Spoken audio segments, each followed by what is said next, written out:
Eh bien, les femmes, je dis toujours, ayez l'intelligence. Quand vous voulez choisir vos hommes, on n'a pas dit de prendre des hommes qui ont forcément déjà de l'argent et tout, mais souvent quand vous prenez les gens qui sont en plein galère là, quand ils réussissent, souvent ils vous utilisent vous comme sacrifice pour tout le bien que vous avez fait.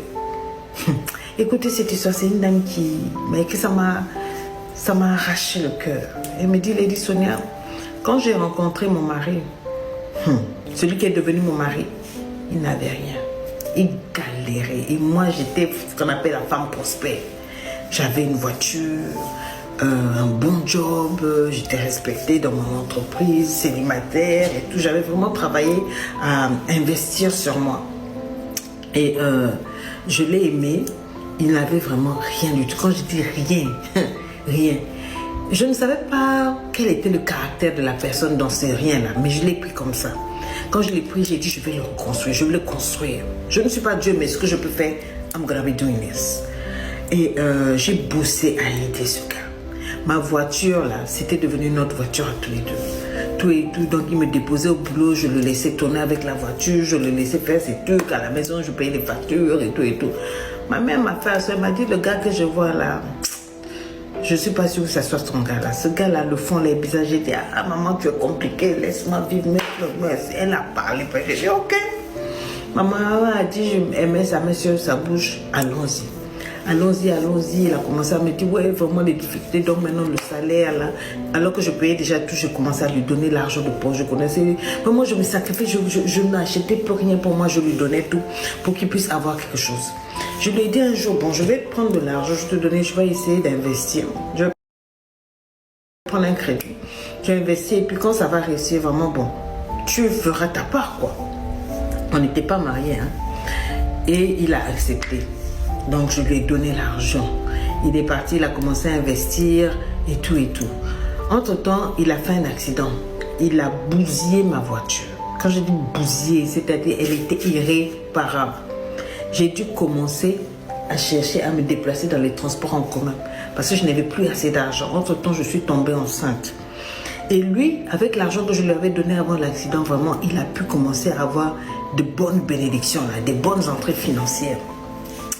Et moi, quand j'ai commencé à prendre les bus, là, je venais de plus en plus en retard au travail. Et puis avec la grossesse, ça n'allait pas. Un jour, j'ai fait un faux pas. Au moment d'entrer dans le bus, le gars pensait que j'étais complètement rentrée alors que j'avais encore un pied à l'extérieur. Il a démarré en trompe. Ça fait que mon pied qui était à l'extérieur sur le sol a tourné. Donc j'ai fait une vilaine chute. J'ai perdu cette grossesse. Quand je suis allée à la maison, j'étais malade. Pendant quelques temps, j'ai eu un coup, tout et tout. Je n'ai plus de voiture. Bref, lui, ça commençait à marcher. Il s'est acheté une voiture. Tu as la voiture, dépose-moi même au travail pour que, bon, je ne sente pas trop. Non, non, non, le gars a dit que lui, dans ce business-là, il ne va pas dans mon sens. Entre-temps, on s'est mariés, hein, contre l'avis de ma mère. Et j'ai commencé à avoir des comportements du gars, vraiment, il ne se comportait pas très bien. Et anyway, j'ai encore pris une deuxième grossesse. Deuxième grossesse, cette fois-ci, je partais à l'échographie, j'étais quand même bien avancée, mais toujours dans le problème des transports. Toujours dans les problèmes de transport. Entre-temps, j'arrivais tellement en retard qu'on m'a licencié du boulot. Ben, tu viens toujours en retard. Les gens du boulot, c'est pas une affaire d'émotion ni de compassion. Hein. Mais donc, comme j'étais tout en retard, ils ont dû me laisser partir, bon, me remettre ma lettre de licenciement et tout et tout. Anyway, je partais à l'hôpital, cette fois-ci, pour faire mon échographie. J'ai fait une mauvaise chute. C'est comme si je ne comprends pas quoi.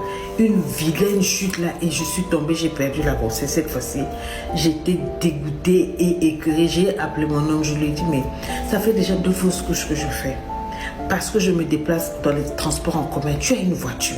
J'ai perdu le travail. J'ai perdu 2 grossesses. Tu as la voiture. Avant toi, j'avais une voiture. C'est toi qui m'as même bousillé ma voiture. Tu as utilisé la voiture jusqu'à quand j'avais... On partageait. L'argent que j'ai eu, je t'ai donné aujourd'hui, il a l'argent. Il a acheté ses trucs et tout. En tout cas, il vit comme un solo.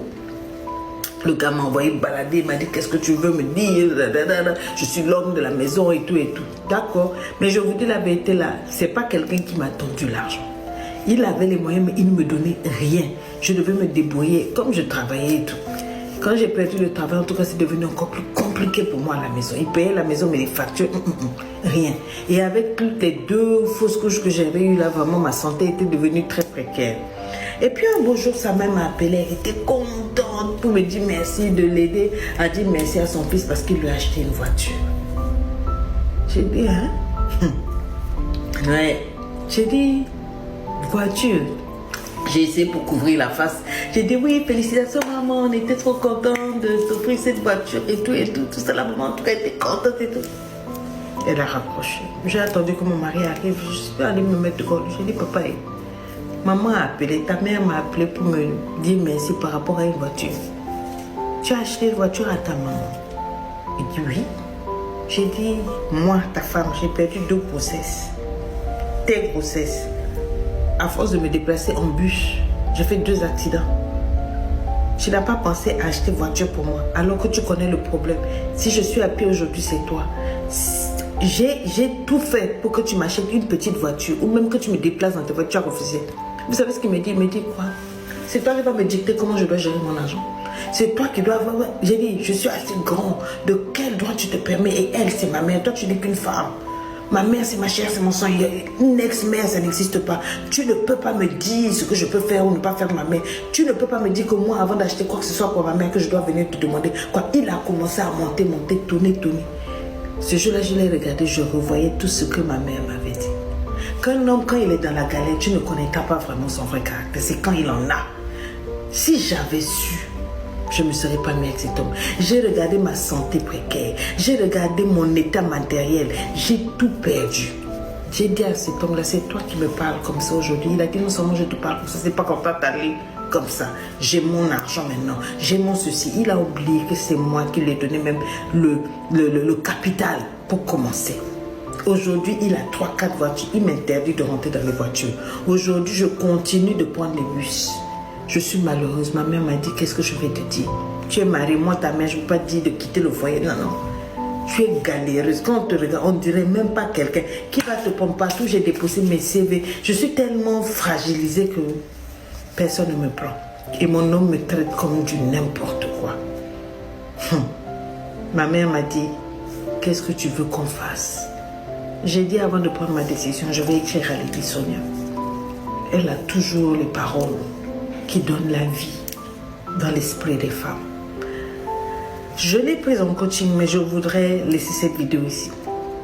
J'aimerais voir ce que vous allez dire en commentaire. Je suis curieuse de voir ce que vous allez lui dire. Ah là là, femme, homme, c'est un mystère. On va vous lire dans les commentaires. Juste en bas là, tout de suite. Mais il faut aussi tirer des leçons. Quand vous décrivez vos commentaires là, tirez des leçons pour vous-même. Vous allez bien?